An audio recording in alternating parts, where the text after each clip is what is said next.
Selamat berjumpa kembali, Bapak Ibu dokter semua yang saya hormati. Perkenankan kali ini saya akan membahas mengenai resisten carbapenem ya, atau yang sering kita sebut sebagai carbapenem resisten.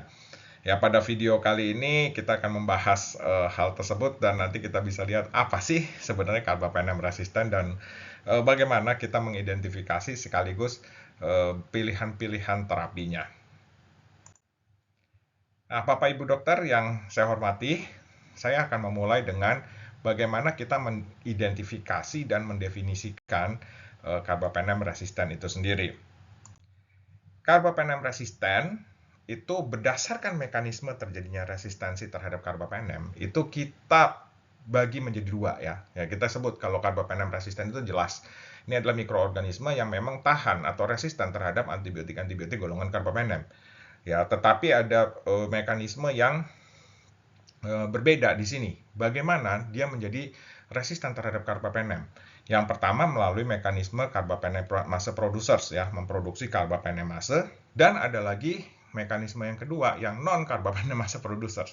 Jadi kita bisa bayangkan di sini Bapak Ibu dokter semua, dua-duanya memiliki resisten fenotip yang resisten terhadap carbapenem, tetapi ini kita lihat mekanismenya berbeda.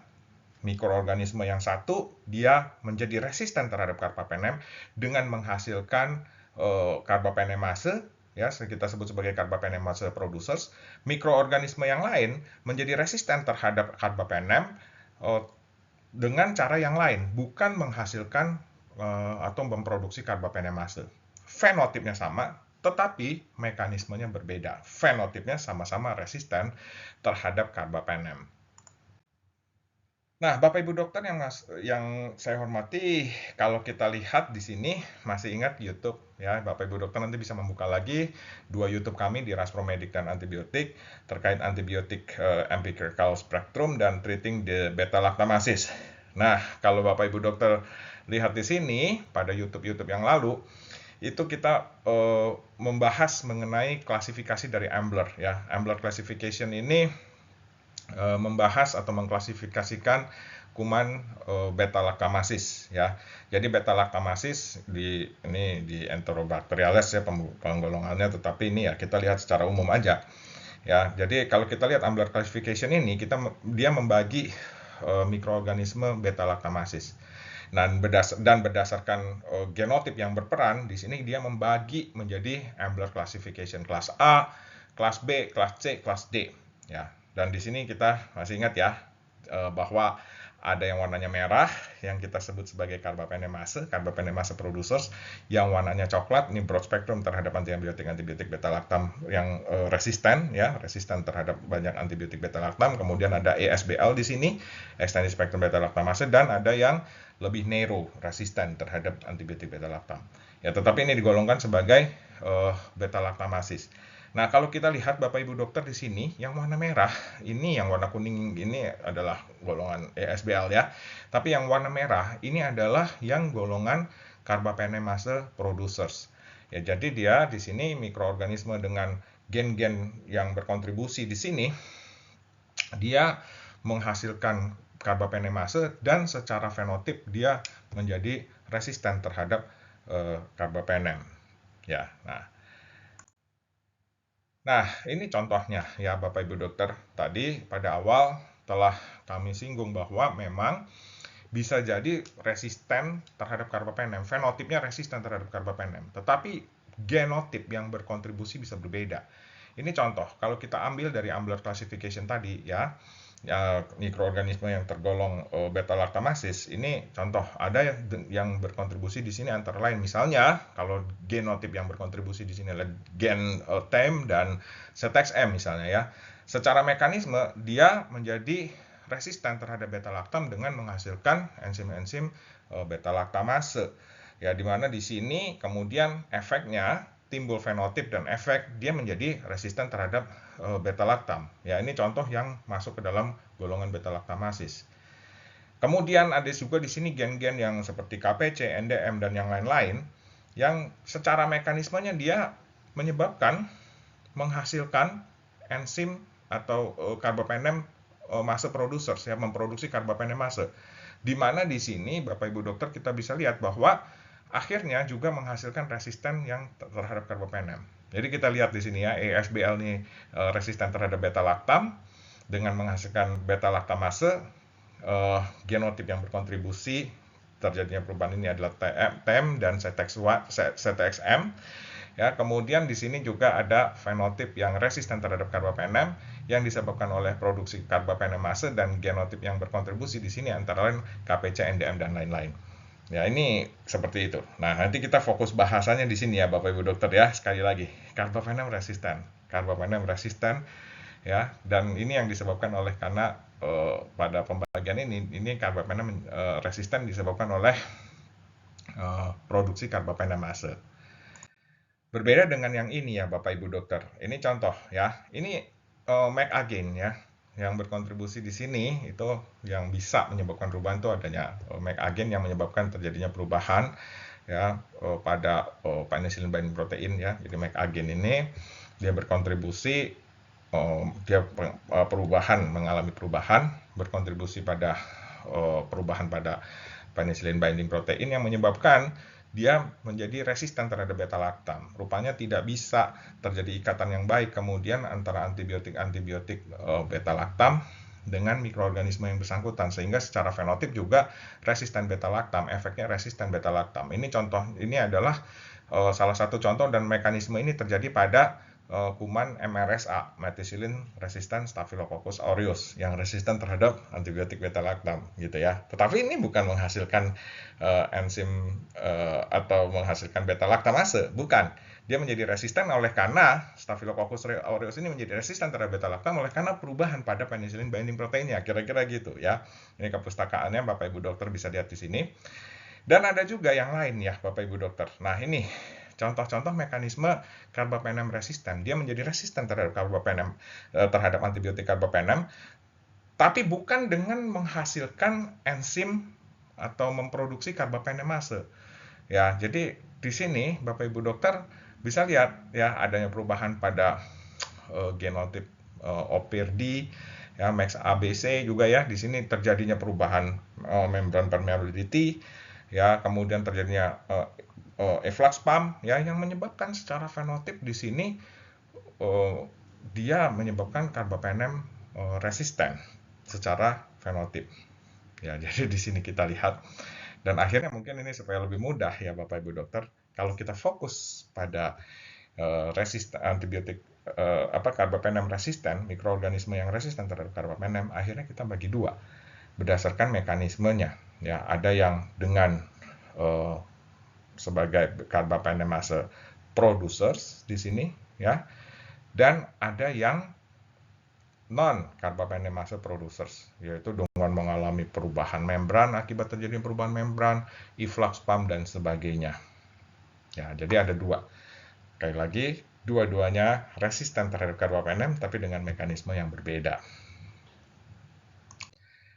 Ya, dan di sini juga ada satu penelitian lain ya Bapak Ibu dokter, secara epidemiologi ya, ternyata katanya ya, tapi ini sekali lagi ya, ntar kita cari jurnal-jurnal komparasinya, bisa berbeda-beda, tapi at least kalau menurut jurnal ini Bapak Ibu dokter itu diketahui bahwa memang pada CRE ya, CRE ini ternyata itu banyak ya sebagai yang non karbapenemase producers, karbapenem resisten, non karbapenemase producers ya. Dan di sini katanya yang non karbapenemase producers, karbapenem resisten, itu dia cenderung lebih berkaitan ya, mungkin secara statistik dengan riwayat-riwayat penggunaan antimikroba sebelumnya ya, riwayat-riwayat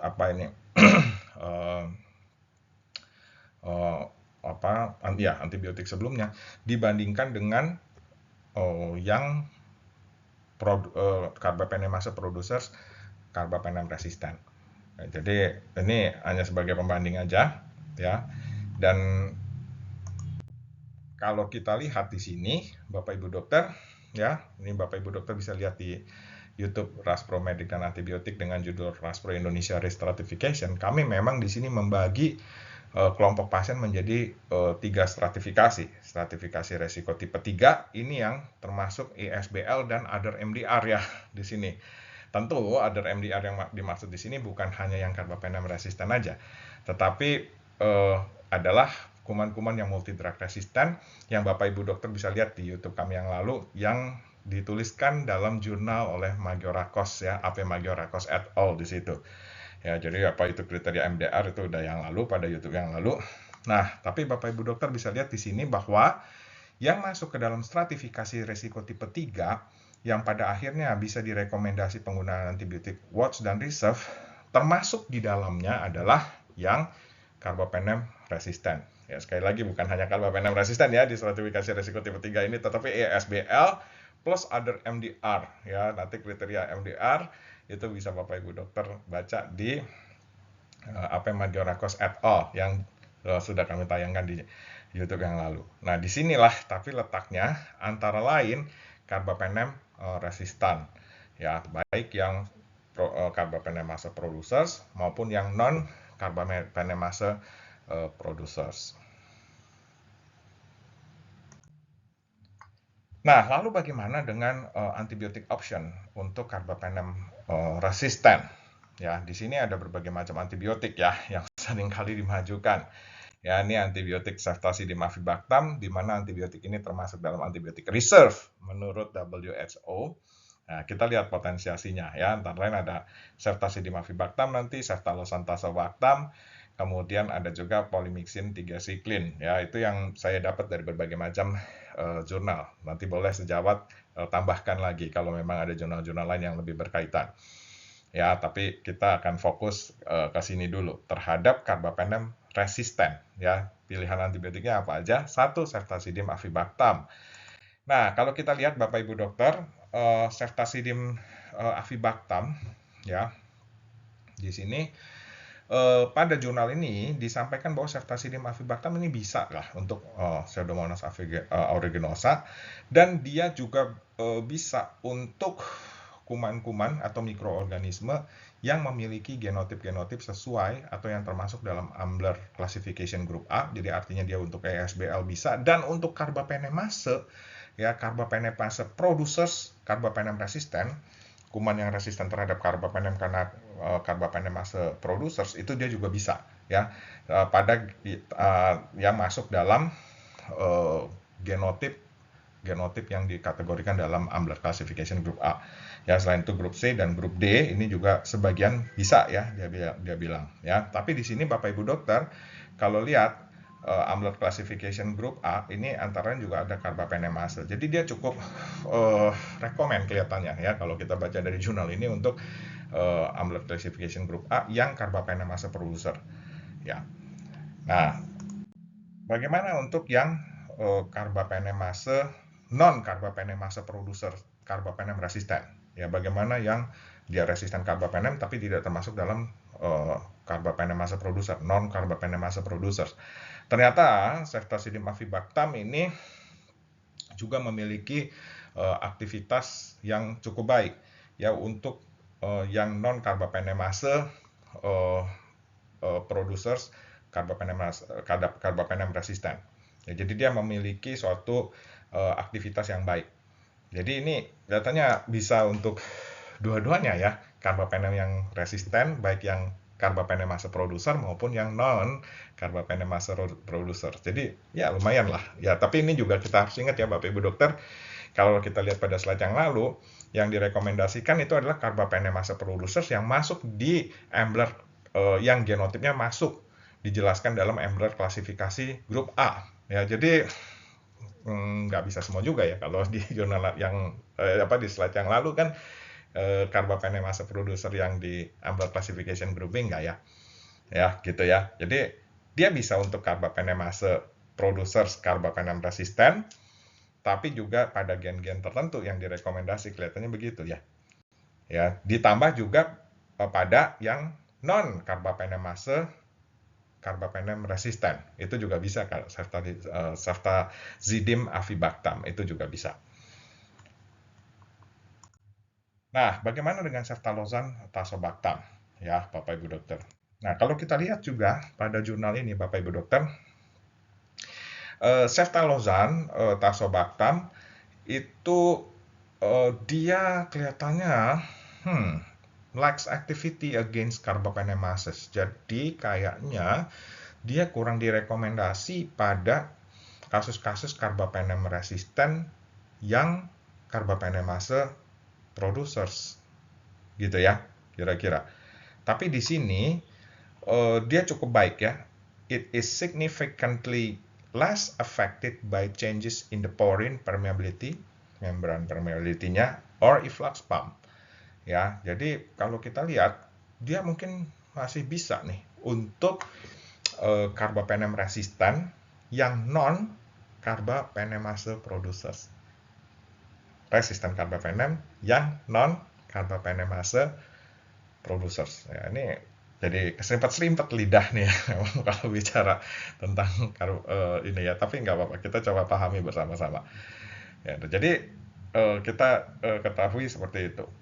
Jadi beda dengan ceftazidime avibactam ya. Kalau ceftazidime avibactam tadi bisa untuk carbapenemase pada genotip-genotip tertentu, terutama yang masuk di Ambler klasifikasi grup A, juga bisa mungkin untuk carbapenem resisten non carbapenemase producers. Tapi kalau ceftalosan tazobactam ini kelihatannya lebih baik pada non carbapenemase producers, carbapenem resisten yang non carbapenemase producers. Ya. Nah, ini ada jurnal penguat gitu ya. Di sini Bapak Ibu Dokter bisa kita lihat bahwa ceftalosan tazobactam ya ini ternyata memang memiliki resistensi ya yang lebih rendah dibandingkan ceftazidime avibactam terhadap yang apa namanya tuh kontributor non carbapenemase producers carbapenem resisten ya, yang terjadi perubahan di permeabilitas membrannya lah ya kan. Nah, ini dia kelihatannya untuk yang non carbapenemase producers carbapenem resisten ceftalosan tazobactam kalau menurut jurnal ini kelihatannya dia lebih lebih kurang resisten, jadi lebih efektif lah gitu katanya ya. Mungkin begitu ya, nanti bisa dilihat lagi dengan jurnal-jurnal komparasi yang lain dibandingkan dengan ceftazidime avibactam ya. Nah, jadi pada kasus-kasus yang carbapenem resisten non carbapenemase producers, ceftalosan tazobactam masih ada tempatnya. Tapi kalau yang pada carbapenem resisten carbapenemase producers, mungkin ceftazidime avibactam lebih baik. Ya, walaupun itu pun terbatas ya. Kalau kita lihat dia sekali lagi hanya pada carbapenemase producers yang genotipenya diklasifikasikan dalam Ambler kelas A. Ya, jadi di sini Bapak Ibu Dokter, pada video-video YouTube yang lalu saya pernah menyampaikan bahwa mengetahui peta genotip itu penting karena juga ini bisa akan mengarahkan klinisi sebenarnya untuk memberikan antibiotik apa yang sebaiknya dia berikan ya. Tapi ya tentunya memang harus dibandingkan juga, nanti terbaik adalah memiliki pola kuman lokal. Sangat baik kalau bukan hanya punya pola kuman fenotip aja tapi genotipnya ya begitu. Nah, untuk tigecycline dan polymyxin ini juga banyak kepustakaan ya yang disampaikan bahwa ini bisa menjadi satu pilihan untuk tata laksana resisten carbapenem ya. Ini berbagai macam jurnal ya bahwa pada jurnal ini baik tigecycline maupun colistin ya cukup efektif untuk mentata laksana CRE ya, carbapenemase resistant Enterobacteriaceae ya, pada ini penelitian pada infeksi pasien-pasien dengan kanker. Ya, ini juga bisa menjadi pilihan gitu. Nah, dan di sini Bapak Ibu Dokter ya mungkin saya nggak bisa atau tidak sempat ya menyampaikan banyak jurnal di sini karena ini bentuknya adalah video YouTube. Tetapi nanti bisa Bapak Ibu dokter gali lebih dalam untuk tigecycline dan polymyxin ini. Tetapi ini pada jurnal ini paling tidak ini memang memperkuat bahwa tigecycline, colistin bisa menjadi salah satu pilihan untuk mentata laksana carbapenem resistant Enterobacteriaceae antibacteriaceae, ya, polymyxin juga, ya. Kita tahu bahwa polymyxin itu sering digunakan pada kasus-kasus akhir. Tetapi sekali lagi Bapak Ibu dokter, yang perlu diingatkan di sini bahwa ceftazidimavibactam, ceftalosantasebactam, polymyxin, tigecycline, keempat antibiotik ini sekali lagi sudah kami jelaskan pada YouTube yang lalu, keempat antibiotik ini masuk dalam kategori reserve menurut aware WHO, sehingga peresepannya tentu harus melalui mekanisme yang sesuai dengan regulasi nasional dan sesuai dengan indikasi yang kuat bahwa memang betul antibiotik ini perlu untuk diresepkan. Ya, baik. Mungkin demikian Bapak Ibu dokter yang bisa saya sampaikan. Mohon maaf apabila ada hal-hal yang kurang berkenan, ada hal-hal yang keliru, atau ada hal-hal yang kurang update dari yang kami sampaikan dengan segala keterbatasan kami. Terima kasih sekali lagi atas perhatian Bapak Ibu dokter sejawat semua. Sukses selalu, maju terus untuk Indonesia yang lebih sehat dan sejahtera. Sampai jumpa di lain kesempatan. Terima kasih.